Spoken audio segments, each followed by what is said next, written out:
Salut les yogis! Cette année, je suis parti un mois en Inde pour ma formation avancée de prof de yoga.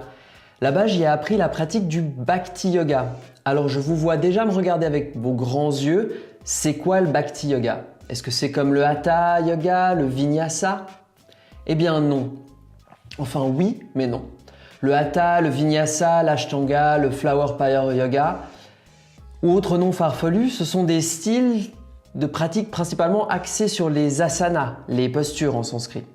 Le Bhakti, lui, il englobe cet aspect physique du yoga, mais il se place dans une tradition plus globale, à savoir les fameuses 4 voies du yoga.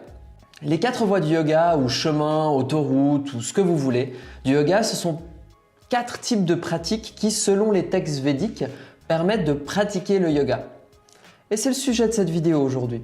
Nous allons parler un peu philosophie et regarder ce que les anciens textes védiques expliquent et pourquoi finalement le yoga que l'on connaît existe. Alors petit rappel, je vais exposer ici les idées que l'on m'a enseignées. Il y a évidemment plusieurs interprétations possibles des textes et je ne suis pas là non plus pour vous endoctriner, vous convertir religieusement ou spirituellement. Je pense juste qu'il est important quand on pratique le yoga de se demander d'où vient cette pratique et de se poser les bases de sa création. Avant de pouvoir parler des 4 voies, il faut définir un peu plus le but du yoga. Le yoga, c'est quoi? Ou plutôt, ça sert à quoi? Ça ne sert pas à avoir des gros biceps, même si c'est tout à fait possible, ou encore à faire le grand écart, encore une fois, tout à fait possible pour certaines personnes. Selon certaines interprétations des Yoga Sutras, le yoga peut être défini ainsi. Le yoga est une pratique qui nous permet de surmonter les obstacles de l'esprit afin que l'être puisse ressentir sa vraie nature. Et oui, selon les yogis, vous n'êtes pas votre corps, vous n'êtes pas non plus votre esprit. C'est un concept assez difficile à comprendre, particulièrement pour notre société occidentale. Peut-être le plus simple pour nous est de se dire qu'une part de notre conscient, de nos réflexions, viennent de construction sociale.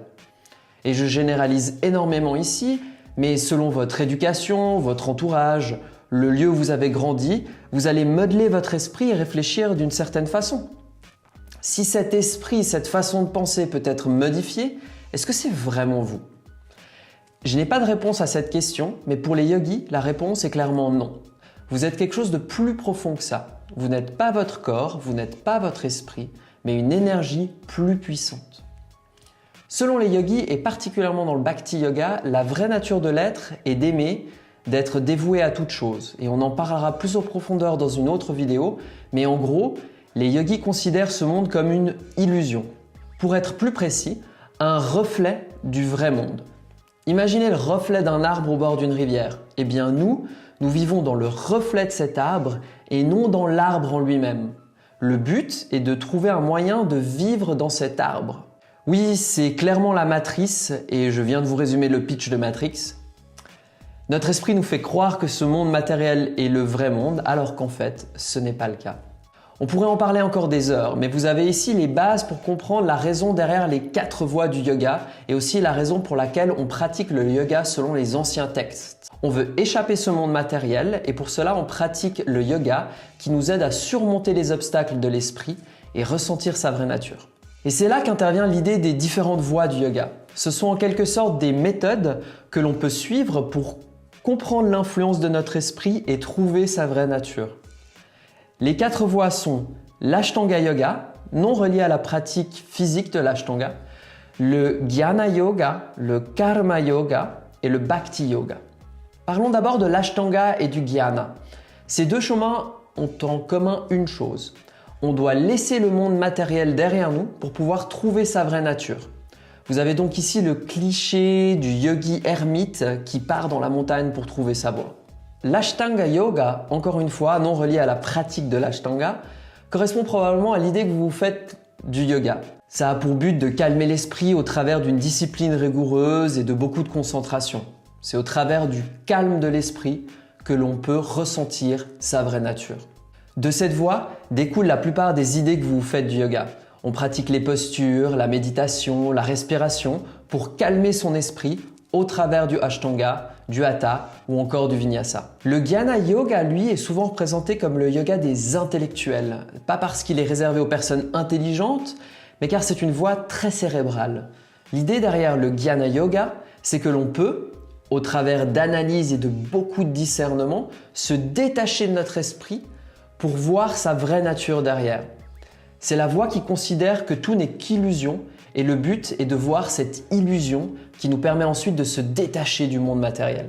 C'est une voie qui privilégie beaucoup les austérités, ces pratiques qui tendent à repousser les limites du corps. Par exemple, l'ascétisme qui est une discipline volontaire du corps et de l'esprit cherchant à tendre vers une perfection par une forme de renoncement ou d'abnégation. Les ascètes peuvent pratiquer la méditation dans de l'eau gelée ou dans des cercles de feu et souvent ils ne mangent pas ou peu. Tout cela pour casser les liens avec l'esprit. Vous l'aurez compris, c'est une discipline assez hardcore et rares sont ceux qui la pratiquent même en Inde. On peut ensuite parler des deux autres voies du yoga, le Karma Yoga et le Bhakti Yoga. En suivant ces voies, on décide de s'impliquer dans le monde au lieu de le renoncer. Le Karma Yoga est lui lié au concept du karma que vous connaissez peut-être. L'idée derrière le Karma Yoga, c'est que l'on travaille de façon détachée, sans idée d'enrichissement, mais plutôt en tant qu'offrande. L'idée est qu'en travaillant de la sorte, on se détache petit à petit du cercle karmique et on avance de plus en plus vers la libération. On pratique le Karma Yoga pour retrouver sa vraie nature en transformant son ego. Ce yoga était surtout pratiqué par les commerçants et le peuple en général. En tant que père ou mère de famille, il était dur de renoncer au monde et partir sans regarder derrière soi. Le Karma Yoga permet de continuer à vivre dans la société, mais change la façon dont on perçoit le travail. On ne travaille plus pour soi seulement, mais pour la collectivité, pour une force supérieure. On voit donc ici que l'idée de pratique physique telle qu'on la connaît n'intervient même pas. On peut être un yogi sans nécessairement pratiquer la forme du yoga physique que l'on connaît en Occident. La dernière voie du yoga, le Bhakti Yoga, est lui considéré comme le yoga de l'amour ou plus généralement celui de la dévotion. Il est souvent associé au chant de mantras, à la musique et comporte de multiples rituels. C'est la forme de yoga la plus culturelle. L'idée derrière le Bhakti Yoga, c'est d'essayer de retrouver sa vraie nature en synchronisant notre esprit avec le soi. De loin, on peut penser que c'est une pratique très ésotérique, car c'est une voie spirituelle remplie de rituels qui paraissent un peu obscurs, limite sectaires. Dans les faits, le Bhakti Yoga, c'est une forme de yoga très sociale. On se retrouve pour chanter des mantras ou des chansons sacrées. On écoute et on discute de textes védiques et comme dans le Karma Yoga, on essaye de vivre de façon très généreuse.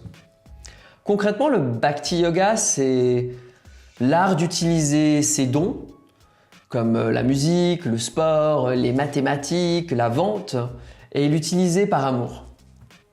Le Bhakti Yoga est donc très souvent communautaire. Les rituels et les chants sont là pour nous aider à synchroniser notre esprit et notre soi. Selon le Bhagavad Gita, c'est la voie la plus facile pour trouver cette libération, car si la nature du soi est d'aimer, alors vivre par amour nous permet de surmonter les obstacles de l'esprit facilement. Le Bhakti Yoga, il est généralement suivi par des très grandes communautés en Inde qui vivent dans cet esprit de dévotion. L'idée derrière cette vidéo, c'est juste de vous offrir un très rapide aperçu de ce qui se trouve derrière la pratique physique du yoga. Et qu'on veuille y participer ou non, je trouve ça intéressant de regarder derrière le rideau juste pour voir si quelque chose nous intéresse. Ce qui est très intéressant ici, c'est qu'on voit que les textes ont prévu le fait que tout le monde n'est pas pareil, que certains types de personnalités ne vont pas réussir à s'asseoir 4 heures dans le froid pour méditer et pratiquer le yoga. Ou au contraire, certaines personnes ne vont pas du tout aimer chanter à tue-tête des mantras à longueur de journée. Et c'est précisément ce que j'aime dans le yoga. C'est cette flexibilité, sans jeu de mots, que le yoga possède. Et il ne faut pas s'étonner qu'avec l'avènement du yoga viennent tout un tas de dérivés du yoga. Étant donné que le yoga se base déjà sur plusieurs pratiques qui mènent vers un même but, tous les types de yoga qui sont en train de naître en ce moment ont ce même but. C'est tout pour cette vidéo, on a touché un sujet très vaste qui mériterait des heures et des heures d'explication. Encore une fois, vous n'êtes pas du tout obligé de vous y intéresser pour pratiquer le yoga. Mais si j'ai éveillé votre curiosité, n'hésitez pas à m'envoyer vos questions. En attendant, si vous voulez plus de vidéos dans le genre, n'hésitez pas à ajouter un pouce bleu, à suivre la chaîne et à me suivre sur tous les réseaux sociaux. Namasté!